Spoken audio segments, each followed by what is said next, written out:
Hello dear friends, welcome back to this YouTube channel. हम कर रहे हैं एलगी जो है बीएससी फर्स्ट ईयर के कोर्स में एचपी यूनिवर्सिटी के सिलेबस में। ये सेक्शन ए का थर्ड पार्ट है जिसमें हम range of thallus organization and reproduction का फर्स्ट पार्ट करने जा रहे हैं। तो एलगी जैसे हमने पहले भी बात किया, जनरल कैरेक्टरिस्टिक्स में हमने बात किया था कि एल्गी का जो प्लांट बॉडी होती है वो थैलॉइड होती है। थैलॉइड का मतलब क्या होता है कि वो ट्रू रूट, ट्रू स्टेम और ट्रू लीव्स में डिफरेंशिएटेड नहीं होती है और इसी को हम क्या कहते हैं, थैलस कहते हैं। अब एल्गी में क्या है, एल्गी में जो थैलस होगा वो ग्रेट वेरिएशन शो करता है। क्या शो करता है? बहुत ग्रेट वेरिएशन शो करता है। ये जो थैलस है ये या एल्गी की जो प्लांट बॉडी है इसमें वेराइटीज़ हमें देखने को मिलती हैं और ब्रॉडली हम जो है इस थैलस को दो कैटेगरीज में डिवाइड करते हैं।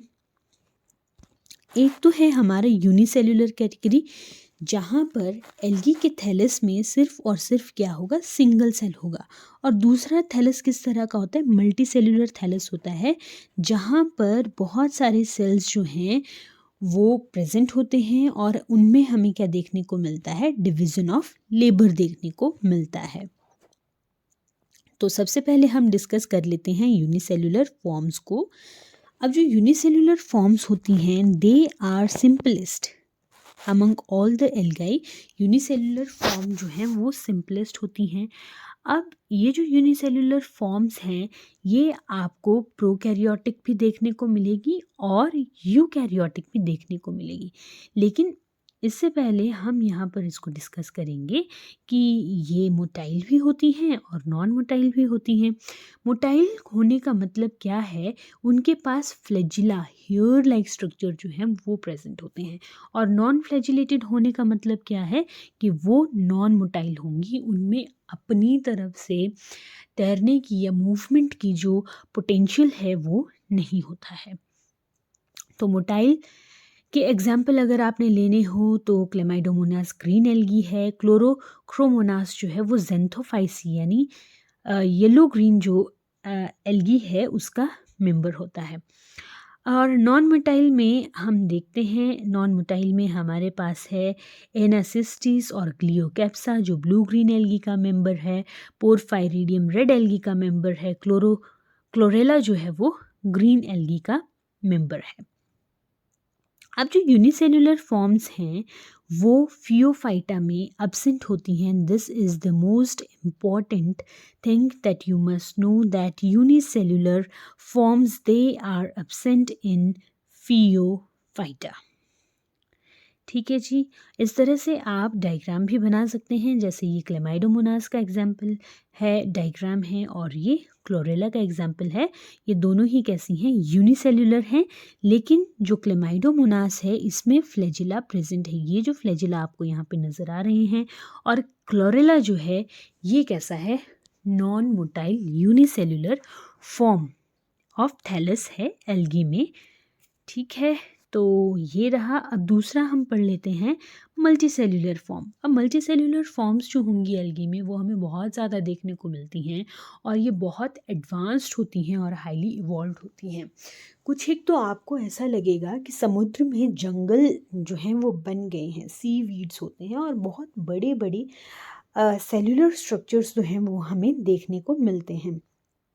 तो इसमें इस तरह से आप एग्ज़ाम में एक फ्लो चार्ट बना सकते हैं और इस फ्लो चार्ट के माध्यम से आप इसको समझा भी सकते हैं। तो मल्टीसेल्युलर फॉर्म ऑफ एल्गी में सबसे पहले हमारे पास आती है पाल्मेलॉइड। पाल्मेलॉइड फॉर्म कैसी होती है, ये कोलोनियल फॉर्म होती है। कोलोनियल मतलब बहुत सारे यूनिसेल्युलर जो एल्गा के थैलस हैं वो यूनाइट होकर एक शेप, एक कॉलोनी बनाते हैं। और लेकिन पाल्मेलॉइड कॉलोनी में क्या होगा, फिक्स्ड नंबर नहीं होगा और साइज़ ऑफ सेल या जो साइज़ ऑफ कॉलोनी होगी वो भी फिक्स्ड नहीं होती है। तो वो क्या होंगी, पाल्मेलॉइड फॉर्म ऑफ एल्गी, जैसे अफेनोकेप्सा साइनोफाइटा का ये क्या है, इसका एग्जाम्पल है। और टेट्रास्पोरा जो क्लोरोफाइटा का मेंबर है वो भी इसका एग्जाम्पल है। दूसरा है सिनोबियल फॉर्म। अब सिनोबियल फॉर्म में क्या है, सिनोबियल फॉर्म में भी कॉलोनी होती है, जैसे पाल्मेलॉइड में कॉलोनी होती है उसी तरह एक सिनोबियम जो होगा उसमें भी कॉलोनीज प्रेजेंट होती हैं।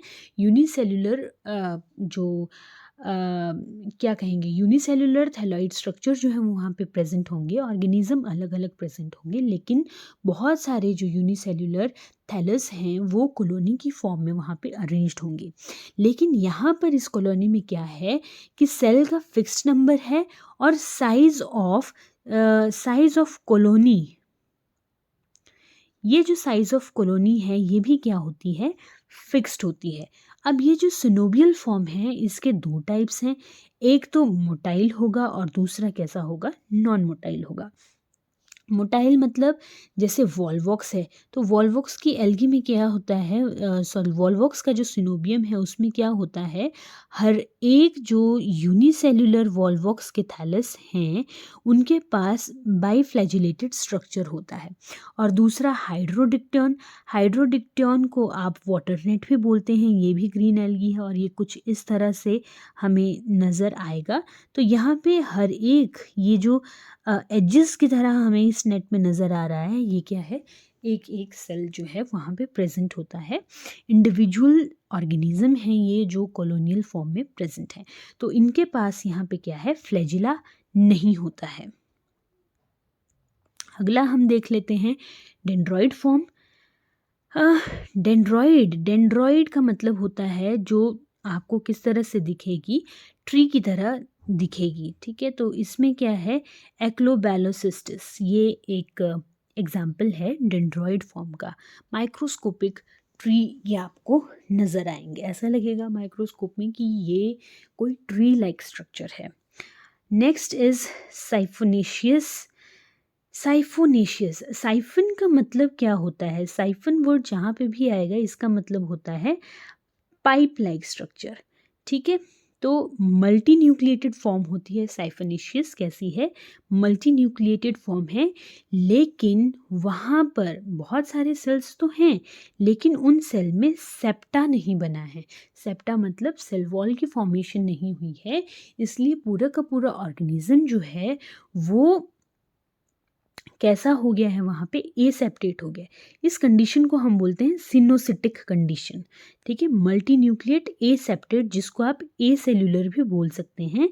लेकिन यहाँ पे क्या है, ये एक पाइप की शेप ले लेता है। पाइप की शेप कैसे ले लेगा, सपोज ये आपका एक थैलस है, तो यहाँ पर जो न्यूक्लियस प्रेजेंट होंगे वो आपके इस तरह से साइड साइड में प्रेजेंट होंगे, अलोंग विद जो आपकी वॉल है साइड में, सिर्फ वहीं पे प्रेजेंट होते हैं। और सेंटर में क्या है, सेंटर में आपका एक ब्लैंक मास जो है वो रह जाता है, जिसको आप वैक्यूल बोलते हो। इस तरह से एक वैक्यूल लाइक स्ट्रक्चर जो है सेंटर में रह जाता है। तो जब आप इसको यहाँ से कट करोगे तो you will find a pipe like structure, ठीक है। अ पाइप लाइक स्ट्रक्चर, इसलिए क्या कहते हैं इसको, साइफोनेशियस या सिनोसिटिक स्ट्रक्चर कहते हैं। तो जब हम वाउचेरिया को पढ़ेंगे ज़ेंथोफाइटा में तो इस चीज़ के बारे में हम डीपली स्टडी करेंगे। और दूसरा है क्लोरोफाइटा का एग्जाम्पल काउलियरपा। ये दोनों एग्जाम्पल आपने इसमें याद कर लेने हैं। इसके अलावा फिलामेंटस एल्गी भी होती है और फॉलिशियस एल्गी भी होती है, जिसके बारे में हम आगे बढ़ रहे हैं। So filamentous form, filament like structure, ठीक है। फिलामेंट कैसे बनता है, अब फिलामेंट कैसे होगा, इस तरह से एक के बाद एक सेल्स जो हैं वो आपस में जॉइंट होंगे, इस तरह से एक के बाद एक सेल्स जो हैं वो जॉइंट होंगे, तो वो क्या बन जाएगा, फिलामेंट बन जाएगा, ठीक है। तो ये होता क्या है, इसको देखते हैं। It is a elongated thallus, जिसमें क्या होता है, यूनिसीरिएट। यूनि का मतलब होता है एक, और सीरिएट का मतलब होता है सीरिएट का मतलब होता है line which is present in a single line, ठीक है, एक ही रो में। यूनि का मतलब सिंगल, सीरिएट का मतलब रो। यूनिसीरिएट रो में जो हैं वो सेल क्या होंगे, प्रेजेंट होंगे। अब जब ये थैलस में यूनिसीरिएट रो ऑफ सेल्स होते हैं तो उसको हम कहते हैं ट्राइकोम। सपोज ये इस तरह से सेल्स जो हैं वो एक लाइन में प्रेजेंट हैं, तो ये क्या है, ट्राइकोम। अब इस ट्राइकोम के बाहर कोई भी शीथ से ये एनवेलप्ड हो जाता है, किसी भी तरह की म्यूसिलेजिनस शीथ हो सकती है, उससे जब ये एनवेलप हो जाएगा तो ये ट्राइकोम क्या कहलाता है, फिर इसको हम बोलते हैं फिलामेंट। ओके, इसको क्या कहते हैं, फिलामेंट कहते हैं। तो फिलामेंटस फॉर्म में क्या होते हैं, ट्राइकोम्स होते हैं जो सराउंडेड होते हैं किससे, एक शीट से सराउंडेड होते हैं। ये दो तरह के फिलामेंट्स होते हैं, एक होता है आपका अनब्रांच्ड फिलामेंट और दूसरा होता है ब्रांच्ड फिलामेंट। तो अनब्रांच्ड फिलामेंट के एग्जाम्पल कौन कौन से हैं, जैसे नॉस्टॉक है, यूलोथ्रिक्स है, स्पाइरोगायरा है, उडोगोनियम है। ये कैसे हैं, अनब्रांच्ड फिलामेंट है, मतलब एक ही रो में प्रेजेंट हैं, जो सेल्स होंगे वो एक ही रो में प्रेजेंट होंगे। लेकिन जो ब्रांच्ड फिलामेंट्स हैं, ब्रांच्ड फिलामेंट का मतलब क्या है, ये एक फिलामेंट है और इसी में और ब्रांचेस निकल रही हैं इस तरह से। तो ब्रांच्ड फिलामेंट के एग्जाम्पल क्या क्या हैं हमारे पास, बल्बोकिटाई है, फ्रेचिएला है, एक्टोकार्पस है, पॉलीसाइफनिया है। ठीक है, ये एग्जाम्पल्स आपने याद करने हैं। जब भी आप एग्ज़ाम में लिखते हो तो एग्जाम्पल्स ज़रूर अपने आंसर में ऐड किए कीजिए। आपका क्वेश्चन का वज़न बढ़ जाता है, आपने जो लिखा है उसका वज़न बढ़ जाता है। Next is foliaceous form. अब फॉलिएशियस फॉर्म का मतलब फॉलिएशियस का मतलब क्या है, leaf like, plate like form जो होगी, मॉर्फोलॉजी जिसकी होगी। ठीक है, तो यहाँ पे क्या है, पैरेन्काइमेटस थैलस जो है वो बन जाता है, पैरेन्काइमा का यहाँ पे डेवलपमेंट आप इसको कह सकते हैं। ठीक है, ऐसा लगता है जैसे पैरेन्काइमेटस टिश्यू वहाँ पर बन रहे हैं। तो इसके एग्जाम्पल देख लेते हैं, जो लीफ लाइक स्ट्रक्चर होंगे, अल्वा है, क्लोरोफाइटा का मेंबर, सार्गेसमम लेमिनेरिया जो है ये फियोफाइटा का मेंबर है, और पोरफायरा जो है ये रोडोफाइटा का मेंबर है। तो इनको आप ज़रूर याद कीजिए। और लास्ट में ये मैंने कुछ एक डायग्राम्स जो हैं वो इसमें शामिल किए हैं, आप भी इनको ज़रूर अपने एग्ज़ाम में शामिल कीजिए। जैसे वॉलवॉक्स में कह रही थी कि वॉलवॉक्स में क्या होता है, ये एक सिनोबियम है और मोटाइल सिनोबियम है। टेट्रास्पोरा ठीक है, यूनिसेल्युलर एल्गी है, हाइड्रोडिक्टियन ये भी एक सिनोबियम है लेकिन ये नॉन मोटाइल सिनोबियम है। ये वॉचेरिया है जो कैसा होता है, साइफनेशियस होता है, सिनोसिटिक होता है। ये यूलोथ्रिक्स है, यूलोथ्रिक्स जो है फिलामेंटस अनब्रांच्ड फॉर्म है। यहाँ पे हम देख रहे हैं ये है लेमिनेरिया, लेमिनेरिया जो है ये फॉलिएशियस फॉर्म है। फ्रिट्शिएला जो है ये फिलामेंटस है लेकिन ब्रांच्ड फिलामेंटस है, और ये है आपका एक्टोकार्पस जो भी ब्रांच्ड फिलामेंटस फॉर्म है। तो इस तरह से आप अपने क्वेश्चन को बनाइए, इसको ऐड कीजिए, और ये क्वेश्चन जो है 2-2.5 नंबर का अगर आए तो ये मटेरियल काफ़ी है। अगर इससे कम आता है तो आप सिर्फ फ्लो चार्ट और उस फ्लो चार्ट में इस तरह से एग्जाम्पल लिखोगे तो दैट विल बी इनफ। लेकिन थोड़ा बड़ा अगर क्वेश्चन आता है तो आप ज़रूर उसमें क्या ऐड कीजिए, डायग्राम्स को ऐड कीजिए, और इस तरह से आपका क्वेश्चन ये कंप्लीट हो जाएगा। Thank you very much